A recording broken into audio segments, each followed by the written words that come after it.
evening. Welcome to Motor Mouth, brought to you by the Boyertown Museum of Historic Vehicles. I'm Kendra. I'm Dan.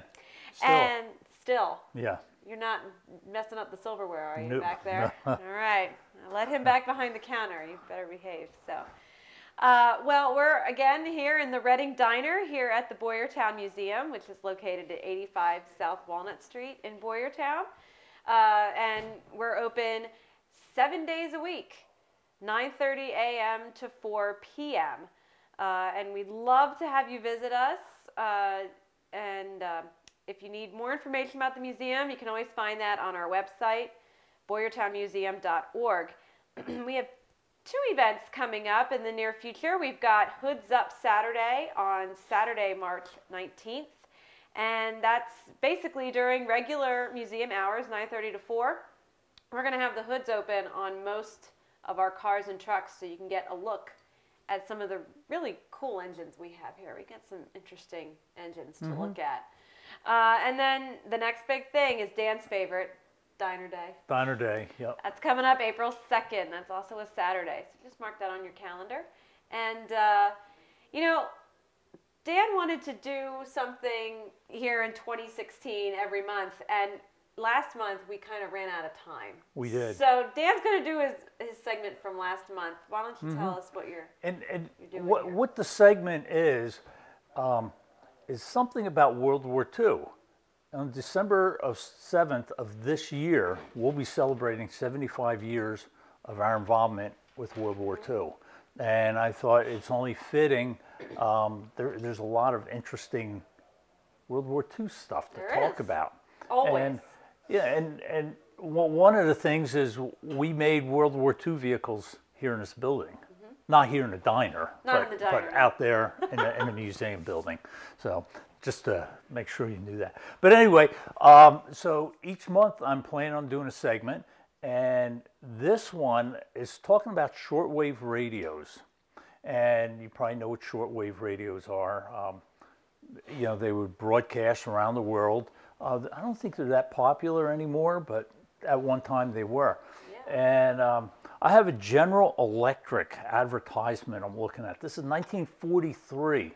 And the text on it says, "On an island in the Pacific, a soldier turns a dial. Over the balmy air comes a golden song. Field and fireplace, workshop and office." It's pretty nice sounding, huh? Yeah. All the familiar pictures of home are in the welcome voice, beamed to the distant war front by the magic of shortwave.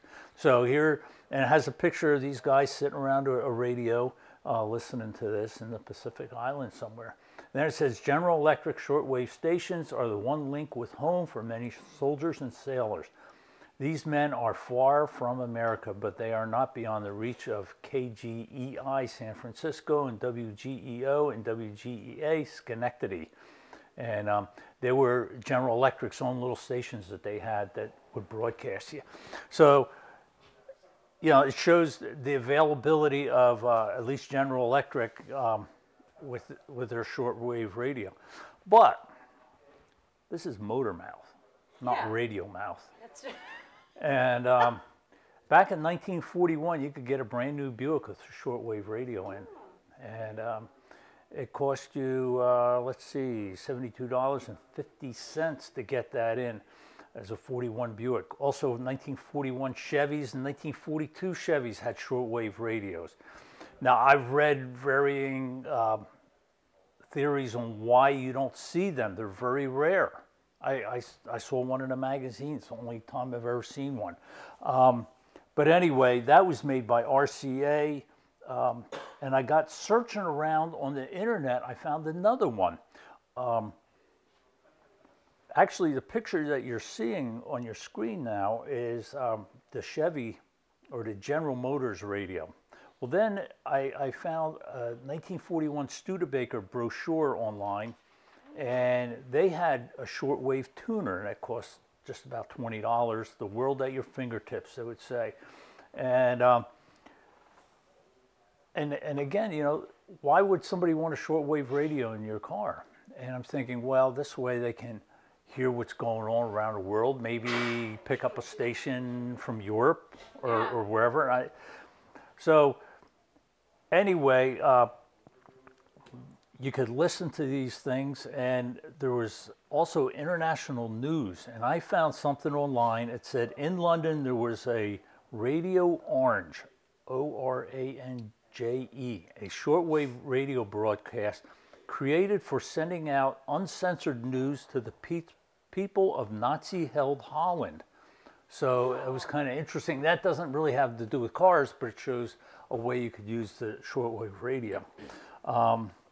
So you could listen to those same broadcasts in the United States, I guess, as long as you knew Dutch. But anyway, you could have had a poor quality signal from atmospheric disturbances and electrical interferences, but for the most part, it was pretty good. Now, another question, why have shortwave and radios in cars? Well, it's not another one, it's just reiterating that. I'm thinking if you had people in overrun areas, you could probably keep abreast of what's going on that way. Now, as far as it being kind of rare, I came across a website, a forum on the internet. And this was their theories. Now, I'm going to quote these people and leave it at that. Their theories for them, those radios being so rare in this country. As far as the removal of these radios goes, I think the only active attempt to legally restrict shortwave listening was the disabling of shortwave coils on radios owned by Japanese Americans. I don't know if this ever was attempted on radios owned by Americans with origins in the other Axis powers. I thought that was kind of interesting. And then here's somebody else. It's the same forum. He wrote, or they wrote, it's a well-documented fact that aliens from Axis countries were required to have their shortwave bands disabled, not just the Japanese. It was probably more hysteria than reasoned approach. And I'm thinking, that's interesting. Wow. And you think about this, you know how they interned the Japanese out there in the West Coast and such. And again, not to get political or anything, but I hear some of the stuff today going on and how people are very concerned about certain people groups in this country. And I'm thinking, you know, they were doing that back, 75 years ago. But just the interesting thing that people didn't know there were shortwave radios in cars. Wow. So bet your mom's Charger didn't have one. Probably not. No. So anyway, that's just a little thing, what was going on in World War II and with shortwave radios in cars. Yeah. That was actually January's World War II segment. So, that was, yes, yes. Temporarily there, went back to January. And now we're back in February. Very cool. Okay. Well, we actually, we're going to have a panel discussion, I guess you could say, tonight about a really cool project that's going on kind of in our backyard. So we're going to move out of the diner because we don't have room for everybody in here. So we'll see you in a minute. Preston Tucker and his family began to build the car of the future. Today. Is there anything you want to explain first about the dogs? Well, I traded the old Packer for him. They would challenge the automotive giants in Detroit. Is there anybody in this room who can look me in the eye and tell me we can't do it? Building a car in your barn is one thing, but mass production, that's something else. It's the idea that counts, and a dream. Okay, so we've moved out here to in front of our gas station, and we have kind of a panel discussion going on here. I have here Mike Sabacek, Sean Tucker, Rob Ida, and of course Dan. And they have a really neat project going on, so we're gonna see what this project is about. Who would like to start, I guess? Where did this all begin? Well, let me start, okay? Okay. And we had an event here several months ago at the museum, and Mike's wife was here. And she was telling me about him and this and that, and it kind of caught my interest. And I'm thinking, hey, there's a potential guest for the TV show. Well, talking to Mike, he kind of broadened that out, and he was talking about Rob here, and then he talked about Sean. And Rob is a car builder. Would that be a good brief description of it? Sure, Yeah. I'll take that. And some very neat stuff, which we'll be talking about. And I thought this would be interesting to have him on the show. And Sean, as I say, his last name's Tucker. He's the great-grandson of Preston Tucker, who built the Tucker automobile. And so that's what we're going to be talking about here. And Mike, not to forget Mike all the way down there, but he is a representative for SolidWorks, which is 3D drafting and 3D printing. And he's been working with Rob in building this special car that we'll be discussing. So I'm going to start with Sean and saying, okay, you are the grandson of Preston Tucker. Briefly, tell us about Preston Tucker and the Tucker automobile that everybody kind of gets excited about if they see one. Okay. Well, Preston Tucker was my great-grandfather, as Andrew said. He was born in 1903 in Capac, Michigan, on a peppermint farm, which is kind of interesting. From a pretty early age in his career, or early age, he was in the automotive industry. So he started out working as an office boy at Cadillac, and he was known for wearing roller skates to deliver the mail around. So he was always looking for ways to do things quicker, better, faster. So as things progressed in the 30s, he started to get pretty heavily involved with Indianapolis Motor Speedway racing with Harry Miller. There's quite a bit of history there with, in 1935, they built 10 cars with, or for Henry Ford that actually didn't work out so well, right. But later went on to have some success.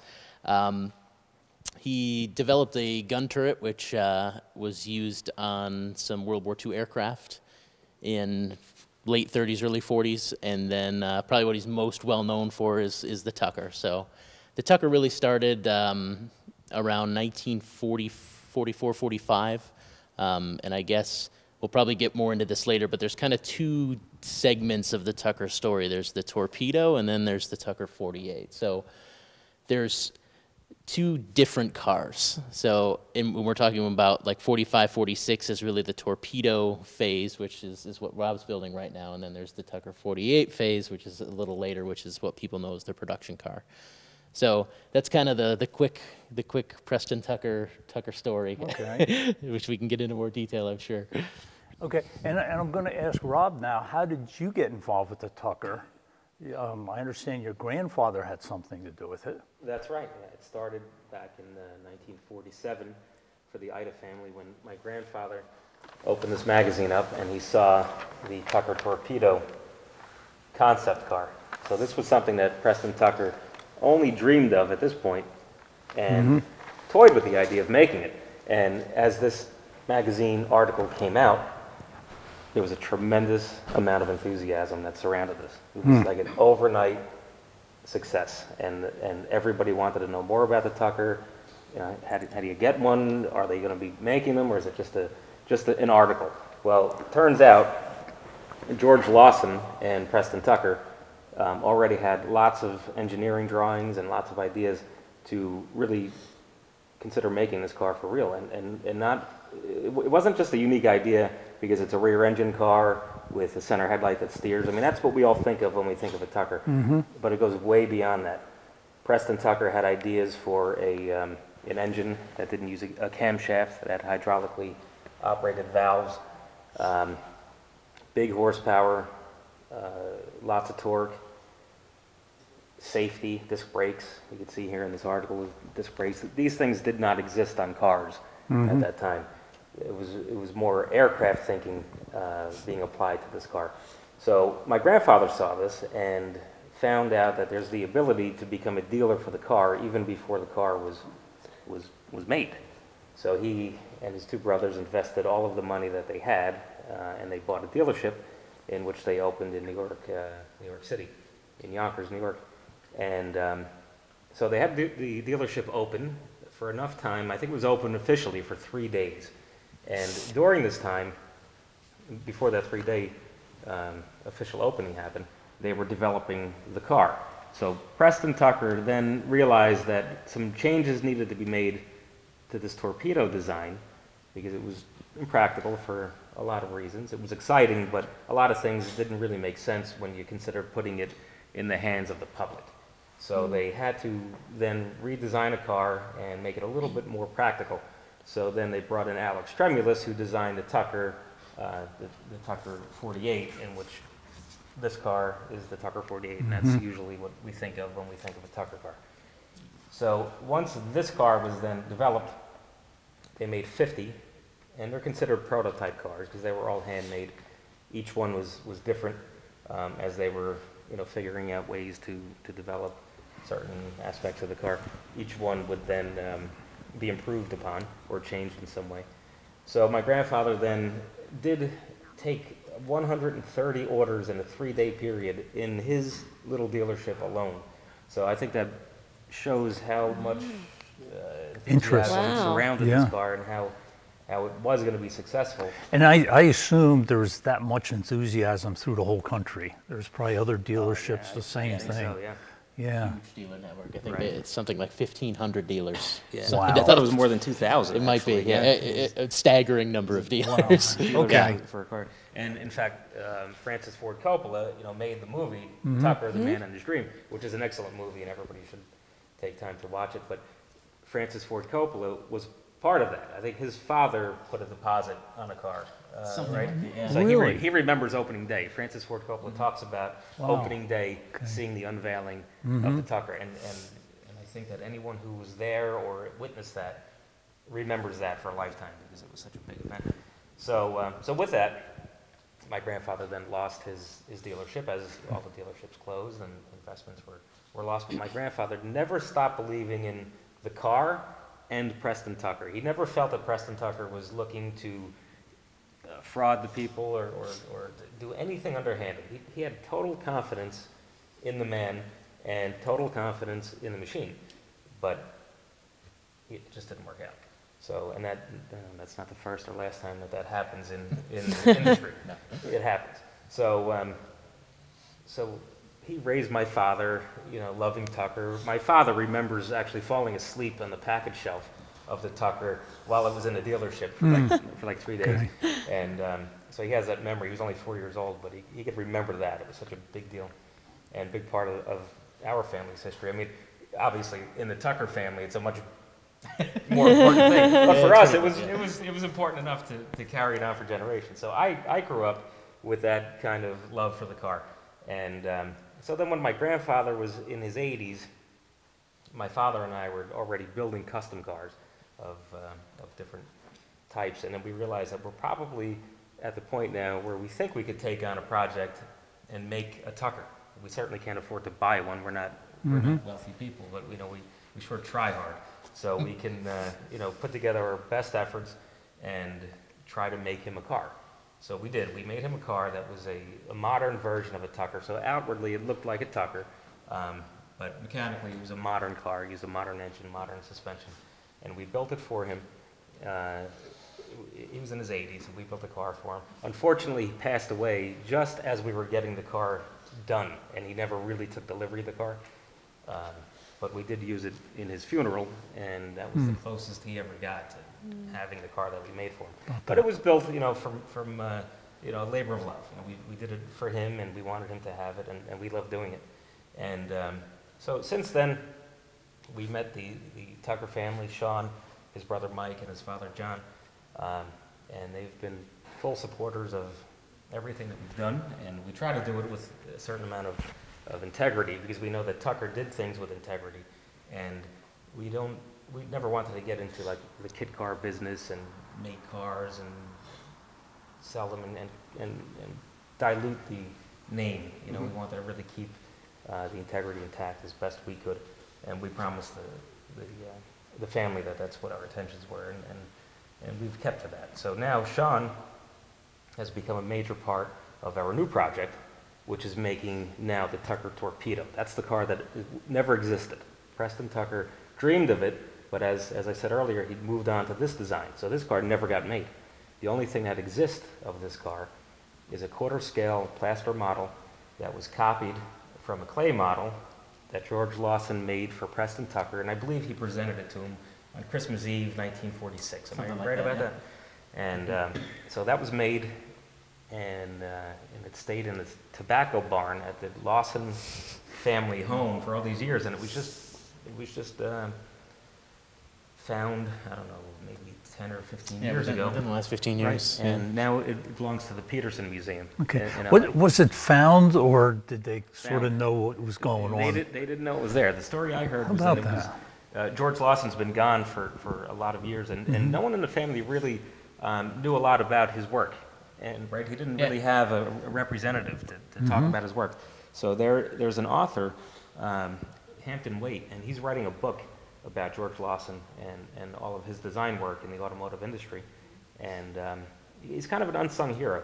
So he's writing a book about him, and he visits the family home, and they go out into the tobacco barn, and they're looking through some things that he left behind. And there it is, this quarter-scale model, and it's the only thing that exists. It's a three-dimensional form of the car.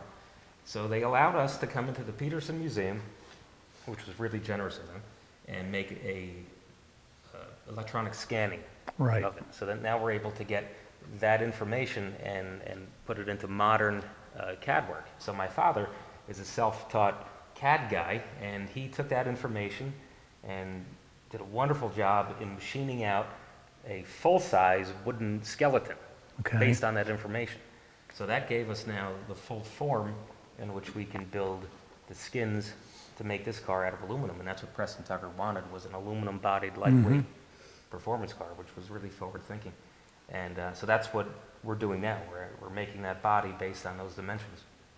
And then that brings Mike into the project here, and Mike's work with SolidWorks is a three-dimensional CAD program where he can draw things, and Sean too is using SolidWorks every day now, developing parts for the Tucker Torpedo project. So, Mike, how does SolidWorks get involved? I mean, you have the scan, and so you're looking at that. How does that interpret to an actual car or the actual pieces? Well, we kind of looked at it from two perspectives. One, the body, and the other, the chassis. And also what we're going to need to do, or more specifically what Rob's going to need to do in order to support that body on the chassis. So Rob has what we consider an as-built, meaning he's got the body on the buck right now. It's not complete, but at least we have half of it. And that's really all we needed to have, is just half the body, and we can mirror over the other half to get the full body. So back in April, with the help of two gentlemen from Capture 3D, they were able to come in and laser scan the body as it sat on the buck. So now we have a pretty good, or a very accurate representation of exactly what Rob has built. Because if we were to look at that plaster Paris model, and if we were to look at what Sean is, or what Rob is doing right now, there are differences between the two. And there were just differences in interpretation, and differences in how the body was going to come together based upon the buck, which was really based upon the plaster of Paris model. So we needed to have something that was very, very accurate in order to make some decisions on how we're going to proceed with marrying the body and chassis together. So to do this in a virtual state is very easy, and to make changes is very easy. Once we have metal formed, and that is not right, you take that metal and you throw it away and you do it over again. So we want to do things right, and we want to do them right the first time, and not do trial and error, because that takes a lot of time and it's very expensive. So by bringing SolidWorks into the we'll say into the project, now we're able to design a lot of different parts very early on in the process, like what Sean is doing with some of the uniqueness in the interior of the car, specifically the turntable that the 3 seats are going to be sitting on. Maybe we'll get into that a little bit later. But also, you know, the actual body itself and bringing all of this together so that we have an accurate representation in a virtual state, so we can make a lot of different what-if scenarios very easily without forming any metal and wasting a lot of time. So without that, you know, we would have to, or at least Rob would be struggling with winging it, as he coined it a couple weeks ago, which we don't want to do. That's not the right way to do this. No. Okay. Now I'm going to back up. The first Tucker that you created before this one, that was. Now you mentioned this is an aluminum body you're making, but the other one was. I'm trying to think. I was reading your website and it said. It's not fiberglass. It was. It's a resin-infused composite. That's it. Yeah. Yes. What is that? It's like a fiberglass, but in layman's terms, it's made under pressure. Okay. So with that, you're not having air pockets. Okay. You're having a very strong material. Mm-hmm. So on let's say a roof panel that's as broad as a Tucker, right? It's kind of flat and it's real wide. You'd be able to walk across the roof on it without it caving in, which you wouldn't be able to do on fiberglass. Right. So it's a very stiff, very high-tech material, and it worked out good for that project, and we were able to make tooling in which we can make multiple cars from. Right. Where this project is considered a one-off. One-off. So we're shaping on an English wheel and a power hammer, body panels, and I mean we can do more than one, but obviously it's very time consuming. Yeah. So it wouldn't be the way you'd go about a production model. And in this car, what kind of drivetrain do you have? Or we were pretty careful on keeping things within the theme of what Tucker had in mind. And of course it would be easy to put a Chevy engine up in the front just to make it drive, but it doesn't fit the spirit of the car. And Tucker talked about having a flat 6 air-cooled engine, and so I decided that I'm also a fan of Porsche cars, that a Porsche engine kind of fits that description. Okay. And so mechanically now we have that, we have an air-cooled flat 6 high-performance engine, in which I think Preston Tucker had in mind, and we can take it and aesthetically make it look like it came in a 1946 car. Okay. So that's the plan there. So. Okay, this is pretty interesting because as you were talking, and then as Mike was talking, my mind's going and back and forth between the two cars and some of the other things.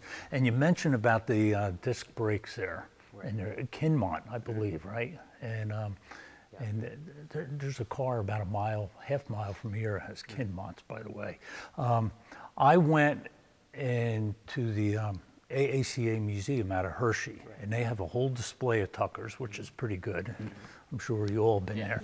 And I was there on Thanksgiving, and really impressive because it gives you a lot of history of the car and the engineering behind it and such. So now, I'm also going to ask you, you make other cars in your business, okay? You're not just 100% Tucker, but you do some. And talking to Mike asked me, or did you tell me, about 5 times, says, you gotta go on YouTube or go on the internet and type in about this 1940 Mercury that you made.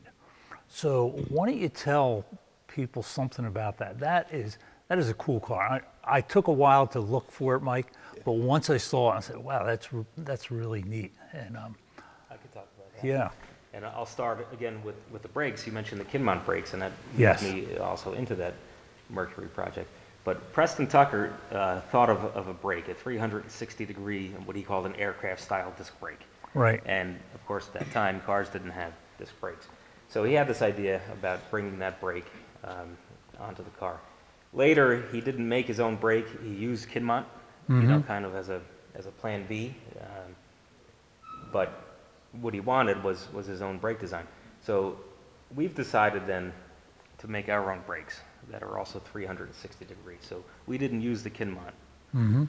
We did a little bit more like what Preston Tucker wanted and made a fully hydraulic 360-degree disc brake. And my father's the one who actually did all the machine work on it. He machined all these pieces out of solid blocks of aluminum and I could show you some pictures of that process, and it's impressive.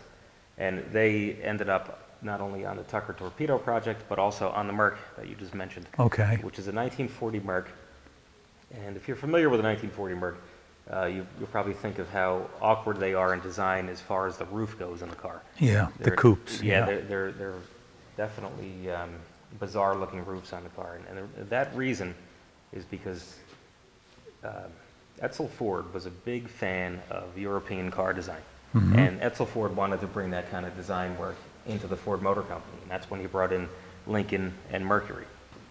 Henry Ford didn't have the same feeling. He didn't feel that car design was important, and he didn't want to fund this design department the way Edsel Ford wanted it. So E.T. Gregory and Edsel Ford teamed up and made the Mercury convertible, which was a nice looking car. Then when it came time to make the coupe, they took the convertible and they put a leftover roof cap on it from 37 Fords. Okay. So that roof skin looks so awkward because it's a leftover piece from a different car from 4 years earlier. 3 years Okay. earlier. So it's a bizarre combination. So it has this 37 Ford roof on top of a newly designed car. So that car has never been considered a good-looking car, but it's always been considered a great car, a great blank canvas for car customizers. And Okay. Recently we lost George Barris, king of car customizing, and he customized the car, one of these 1940 Mercs, back in the late 40s. So that kind of set the standard, and everybody who then customizes a 1940 Merc emulates that George Barris design, and Sam Barris. Actually, Sam Barris did more of the work. His brother, George Barris' brother. So that has been like the benchmark for customizing 1940 Mercs forever. So recently we decided to build one for a customer, but we didn't really want to emulate the Barris custom formula. Again, it's been done enough times, and we thought maybe we can go a little different direction. So what we did was we dreamed up what we thought would have been what Edsel Ford and E.T. Gregory were really trying to achieve. They were trying to achieve something that was between a Ford and a Lincoln, and the Lincoln Zephyr had that real swoopy kind of roof. Swoopy is the right word. Yes. So that's what we went for. We went for a swoopy kind of a roof on there that looked like it could have been a factory designed piece, and we built a car that, in my opinion, Edsel Ford would have been proud to bring to the Paris Auto Show in 1940 and show as his newest model. And that's what we did. So we just finished that car for Jack Hiley in New Jersey, who's a car collector and really a patron of the arts. I mean, he lets us do these things, and he's a big supporter of quality design and execution when it comes to car customizing. And we finished the car for SEMA, which we won the Best of Show from Ford Motor Company Design Department, which was a perfect fit for what we were trying to achieve with that car.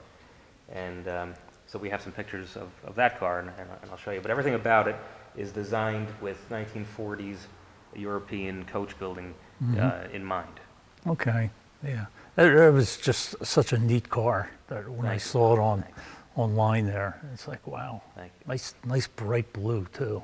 So. It's a color that we thought would look appropriate for 1940. When you come up with something like that, do you work with the customer and say, well, this looks good, or this, or do you just come up with some idea and you just start building it? How does that? Well, luckily we have built a pretty short list of excellent customers who will allow us to do the things that we need to do, and sometimes it means executing an idea and then throwing it away and starting over again if it's not right for the project, but it's part of the process and part of the design process. So we go into these things with, we try to make no compromises. So we need a client that has that same no compromise kind of attitude about building a car. And luckily we have a few of these guys that are willing to see these things through, when we don't have a blueprint in front of us to say, this is what it's going to look like, and that's it. It's a design that is floating. We're able to make changes, and as a car speaks to us and tells us what it wants, we're able to execute those ideas. Okay, another vehicle I saw online, I don't think it was on your website, or maybe it was, is about a solar-powered ice pop truck. Right. I saw that and I had to watch it again. And it's all solar powered, everything on that. And the roof opens up. It's kind of odd. And it's interesting because, you know, they made trucks in this building, in this room where we're sitting right now, but nothing like that. So, I mean, was that something you designed, or you had somebody come out, I mean, that's not, you know, a visual design really. It's more electronics and all that. Right. So. Well, that was not my design. That was designed by a marketing company, and Okay. they came to me to execute it Okay. and really engineer it. So what they had was a rendering. They knew what they wanted it to look like, and they knew what they wanted it to do. As far it represented a solar company, so they wanted to have a solar powered truck. So the flat roof of this cube van has 2 solar panels on it that open up Right. hydraulically and look like a roof of a house, and they're functional. So they came to us with a very short deadline and asked if we could execute this project, and we did, and it was a fun project, and it was definitely something different for us. Yeah. Yeah. So I would do it again. Yeah, and it's interesting because the truck is selling ice cream or ice pop, something like that. Well, it's selling solar, but it's using ice pops to get people over to hear about the solar Yeah, advantages. but ice pops and solar don't work together. Well, in this case, it did, because the freezers were powered Yeah. with the solar. Yeah. So it had Well, electric okay. freezers in there and Yeah. the solar panel. And that's part of the technology they're advertising, so. Exactly. Okay, okay. And another thing is, I know he's not here, but your dad has quite a history, and I'm assuming it was through him and his interest in cars in the past that got you interested. Right. And he had some very interesting cars. I remember reading about your dad years ago, and this, because again, I'm from Jersey, so anytime I see New Jersey in a magazine article, I kind of stop and read. And you know, Ida, there's not a lot of people out there named Ida. Right. And so I remember that name, and he did these Willys coupes, and I just finished reading a book, I don't know, like a month ago, and there was a bunch of gasser type cars in there, and there he is. Yep. And it was neat. Right. And then before you came on, like this past weekend, I'm online a lot, and I'm seeing some more of his cars there, including I think a recently restored Austin Healey he has. Can you tell us about that? Sure, Because that is outrageous looking. I love the Hemi Healy. And when I was growing up, when I was like 7 years old, I remember this specifically, like it happened yesterday. My father wasn't even into hot rods at that time. He took some time off, right? So because he was a racer, so he took time off from racing to raise a family, run a business, and so racing is an expensive hobby, so he got away from that. And one day I found his scrapbook from his old racing days, and in it was the Hemi Healy, which is such a striking vehicle. You know, it's like a cartoon. It's like it is, wheels cartoon. and an engine that sticks out of the higher than the roof. So the minute I saw that, I knew that I was a car guy. Like, that was the turning point for me. At 7 years old, I said, that is what I want to do. I want to be involved in that. I want that. So didn't take much convincing for him to get back into it. So we then started to work together, and he had a repair shop and a collision shop. So we had all of these things at our disposal, and he always allowed me just to be creative and screw around with cars, and he would get me some junker, and I'd work on it. So the Hemi Healy, the story was that in 1968, he was racing the car, and he stood it up on the back bumper, doing a big wheelie at the track. And when it came down, it crashed hard into the drag strip, bent in half. So he didn't have any love for the car. It was just a race car. For him, it wasn't a memory. It was just move on to the next one at that time. So he took all the race car parts off it and junked it at the local scrapyard. And so as I'm growing up, I always wished I could have known the Hemi Healy, but it was gone before I was born. And we never even thought to look for it because we assumed it was soup cans now, it was crushed. Well, was it 3 years ago, Sean's father, John Tucker, is on eBay, and he finds what he thinks maybe is the Hemi Healy. It looks enough like it. So he sends me a link to it. And I said, I don't think it's it because it's crushed, but it looks so much like it that we're going to buy it anyway. We'll make a clone to the car. So we bought the car, and we had it sent over to us. And it turns out it actually is the car. It was saved from the scrapper, and it went from there to Connecticut to where we bought it. And so we brought the car back, and we just did a full restoration on the car, exactly the way he built it back in the 60s. And my father's a big engine builder. That's his thing. So he built the engine and supercharger and everything exactly the way he did back in the day. So the car sounds just the way it did. It looks and smells just the way it did back in the day. We didn't over-restore it. We did a very accurate. Well, right before I came here to the museum tonight, I went online and I saw a little video clip. I think I went on Google and I just put in Bob Ida's Austin Healy. And there it is on YouTube. And he has it running. He's standing in the front with somebody else in the seat. And it's like 30 seconds long. It's like, wow, you could almost smell it, you know? But, yeah. And you said he's a big engine builder. That's figuratively and literally, because that is a big engine. Well, it's a tiny car. Well, I mean, yeah, that too. Tiny, I mean, it's sitting up above the hood, 2 feet above the hood, and it's great. Yeah, isn't it great? So yeah, we were happy to get through that project for his 70th birthday. Yeah, okay. So that was a cool thing, and you know, it's a nice piece of the family history. Oh yeah. Happy to have that. It's kind of a cool. You know, I think you used the word cartoonish look, and it is. But see, you know, with cars, we love cars, and that's what drives us. It's not about money; it's about the love for cars, and we're emotionally attached to every project that we take on. So things like the Tucker and the Hemi Healy, all that stuff, it has nothing to do with money. It's we want to do it, and.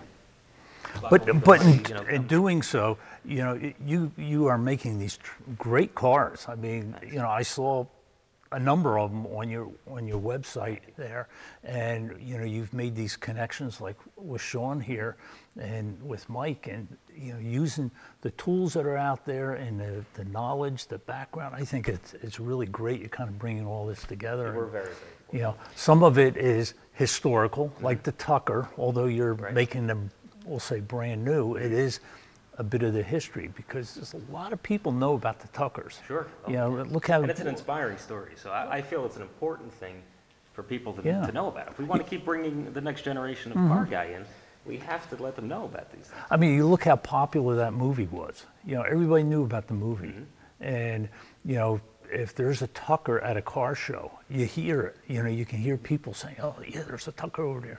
You know, you go to Swigert Museum out in the middle of the state, they got 2 of them. It's like, wow, they got 2, and you have to go there and see them. Right. And so it's pretty neat. It's great because and you don't even have to know about the history of the Tucker to be struck by it when you see it. You know, they're just amazing. And then once you get to know about how special the car is, it's an incredible story, and it's a great piece of American history, and so I'm proud to be a small part of it. So Mike, I mean, this is exciting for you and the company you work for being involved with this. Yep. Okay, and you know, you might even be involved with other projects with I'd love here. to. Yeah. So that's pretty neat. And you know, I'm a draftsman by trade, and so I kind of understand this whole 3D stuff, and it's kind of neat. You know, and you know, Mike and I have talked about this. You know, there's people out there who are, you know, doing drafting and stuff, and they're learning this in school. But to be connected to a pretty neat project like this, that's pretty neat too. So. Well, as being a car guy, you know, because I have a lot of parallels to say with Rob, being a little kid and working on my dad's 55 olds, and holding the light. And pumping the grease gun and handing him the wrench. And he would do most of the work himself, because you know, we didn't have a lot of money back in the day, and so he always tried to make do with what you had. And working on cars was one of the things that we did ourselves, and so we got pretty prolific with the work that we did, changing engines and transmissions and all that good stuff. So you know, as far as cars are concerned, so they go back in my life quite a ways.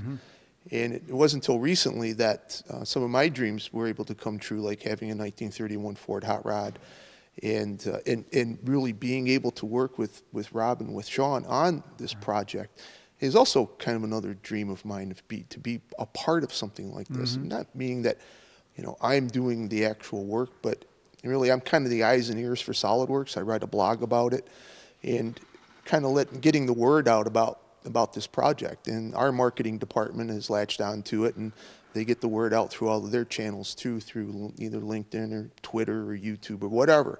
So it's just a matter of, you know, helping the whole cause here is part of my job on this project. I'm doing some design work, but not nearly as much as Sean, because those are the two, that's the brain trust of this project, sitting right there in those two chairs. Yeah, like I said, I'm just the eyes and ears over here. Just being very thankful for the fact that I'm able to be a part of this. Yeah, good. I have to say, the blog is great. There's about 5 entries on it, I think. So we'll link that on the TV show's Facebook. It's really interesting. And I have to ask one thing is, I mean, there's so many cool things about this car, like the safety features I thought were really neat for the time. The turntable seating is really cool. And I think you could probably kind of explain that maybe the best. Yeah, so I guess there's some pretty interesting interior features of the Torpedo, probably the most significant being that it's center drive. So that presents some challenges with regard to how you're going to sit in the car. I think the McLaren F1 is probably the most modern version of center drive car that people did, and they had 2 seats that were kind of set back from the driver's seat. And there's some interior renderings of the Torpedo where they showed 3 seats across the front and the 2 kind of swung out. That's kind of what we started with, but we quickly realized that that doesn't fit in the car. So, and we've had this happen a number of times where we've gotten to the point where we think they probably got and went, well, this isn't really going to work, so we have to do something different.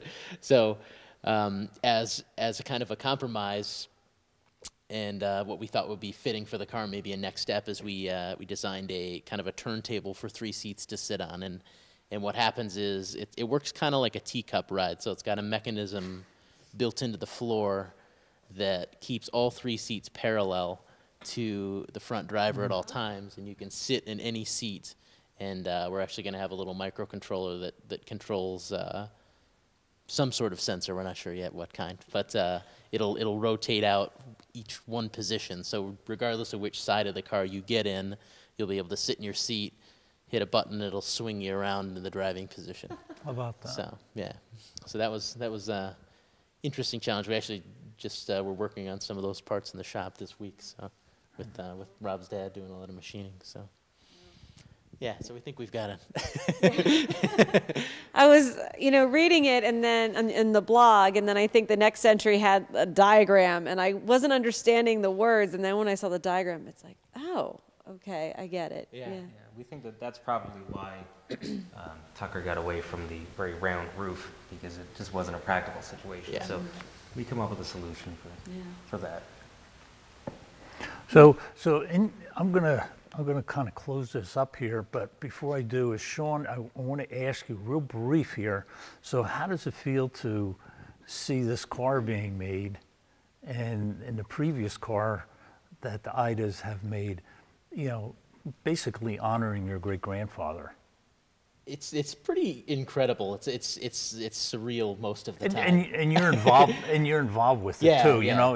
You're not just a bystander. So yeah, the first car was. I guess growing up, there was a lot of people. We would get kind of calls, and they'd say, "Hey, we're going to make a Tucker, and we want you guys to come see it and check it out." And it never really ended up being anything really, that was correct. And then we heard from these guys in New Jersey, and they said, "Oh, hey, we're going to make a Tucker." Well, okay.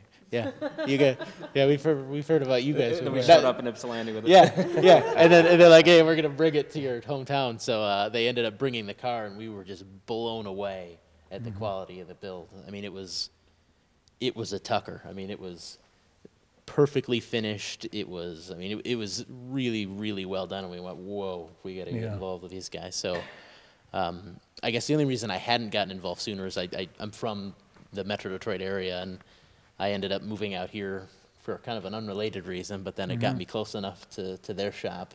And Rob invited me out one night and said, "Hey, you know, you come see the car, this other car we're thinking about doing." And I think ever since then I've been there at least every week. I just never left. So, Cool. And as things have moved along, I've gotten to be able to become part of the project, and it's I don't take it for granted at all, and it's really incredible for me. So yeah, I'm pretty proud and thankful to these guys. So I think the whole project's neat. You know, everything I hear, and Kendra, I think you'll agree with me. Maybe we should leave a space open here in the museum, have it on loan for Oh yeah, anytime. several years. Anytime. Several years. You can ask the owner, Bob. Now it's getting complicated. Bob Caracas is the owner of this project, and he also owns another car that we did for him, Okay. Tucker 48. Okay. Which I'll show you a picture of. Cool. It's the lower 48, we call it. It's the twin turbo Tucker. So Bob Caracas is a wonderful car collector in New Jersey, and so he took on this project with us because he said out of the 30 cars that are in his collection, which are amazing cars, by the way, no car has ever brought him as much joy as the Tucker that we built for him, the handmade Tucker. Neat. Yeah, he loves the car. It's so much fun for him to show it and talk about it, and so he's hoping that this will be a nice continuation to things that he's done, his contribution to keeping Tucker known. Okay, good. This is great. So We thank all of you for joining us. This is thank you. great. Thank you. Thanks for having us. Well, we're back here in the diner, and I think that was a pretty cool, I think that was really, Talk. really good. neat project. Good stories, yes, absolutely. You know, we didn't say this, but we'll have to update our viewers. Absolutely, as it goes also. on. Yeah. Well, we're going to finish up here with February's World War II Yes. segment. You get 2 this month. So what do you have now for February? Okay, we only have a few minutes, so I'll talk real quick. No. Okay, actually, I had a couple magazines at home, automotive magazines, Automotive Digest from March of '43 and Motor magazine from September 1942. And I was looking through the advertisements, and almost every one of the advertisements had something to do with the war or the military or something like that, how we were involved. And it's really interesting how the whole country got behind this effort. And, people question about that happening today. Well, who knows? But, it was a big concentrated effort. And I'm going to just skim over these. KD Tools, for instance, a tool company, I believe they're still around, that has something that has a guy working on an engine in a tropical island somewhere, and he says, "Remember me?" You're seeing this on your screen right now. Black & Decker, everybody knows who Black & Decker. Keep the Jeeps Jeeping is what they're saying. Electric Tools service motorized units at base and battlefront. Shows a guy working on his Jeep there. Chevrolet, I'm sure you've heard of Chevrolet, haven't you?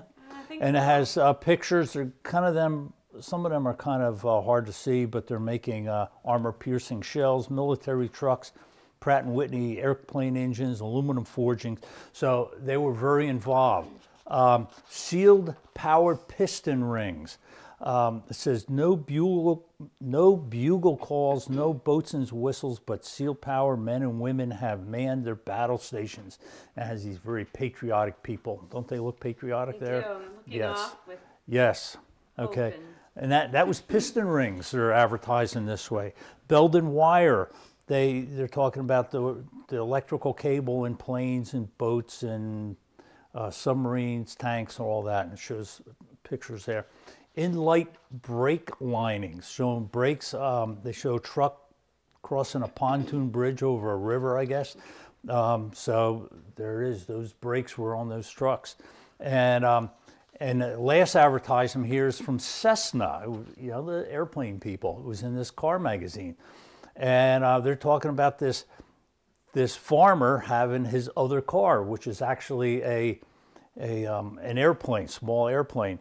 And this is interesting, but you could get, if you sent in 10 cents, yeah, if you send 10 cents in for a United States War Savings Stamp now to Cessna, you could get this little wings, and it was anti-axis wings. And on it says, keep them flying, Cessna. So you could get that. And yes, I looked for this online. I think that would be kind of a neat thing to get. And but, you know, here it is, all these this airplane company, car companies, all these auto parts and stuff. And I know even this was automotive companies or automotive magazine, but even in like Life and Look and those sorts of magazines, you look in that and they had all sorts of advertisements like that too, all pointing towards helping the country win the war. Now, last thing, not really an advertisement, I guess it's an advertisement. I came across this. This is in that Motor magazine from September 1942. Let me read you this. Tire rentals are not only making profits for Capital Super Service, Topeka, Kansas, but are gaining new patrons for the service department. The tires are rented in pairs or sets of 4 at 1/4 cents per mile per tire. The average rental is $5 and the average timeout is 48 hours. Bookkeeping system similar to the type used is to keep the record, so on and so forth. You can rent tires. Now you remember in 1942, there was tire rations and hard time getting new tires, and you had to make those tires last the whole time we were in war, I guess, because there was no rubber to be used. But you figure if you're going to go on a trip or something, you can rent these tires. Thought, how about that? Renting tires. That's crazy. And that's it. Crazy. I'm done. Oh, you're done now? Yeah. Oh, yeah, you had more to say. Sorry. Well, I just think it's interesting, like a company like Chevrolet, which obviously is not building cars for people during the war, so they're not advertising a new model or advertising how they're contributing, which is a point of pride for these companies. And keeping their name in front of the people, so when the conflict's over, boom, you can go right back in. The war is going to end eventually, and people are going to need a new car or... Oh, absolutely, yes. Yeah, interesting. So. Very cool. So that's it. That's it. I think that's it for this month too. And you know, we have to thank Mike and Rob and Sean for joining us tonight. That took a lot of coordination to get all 3 of them here together, but I think it was worth it. It was just a really neat project, and we're glad they were able to join us this month. Yes. So, other than that, let's see. The only thing really coming up, like I said, would be Hoods Up. That's our next special thing, but we're open 7 days a week, so come visit us, and until March, we'll see you all then.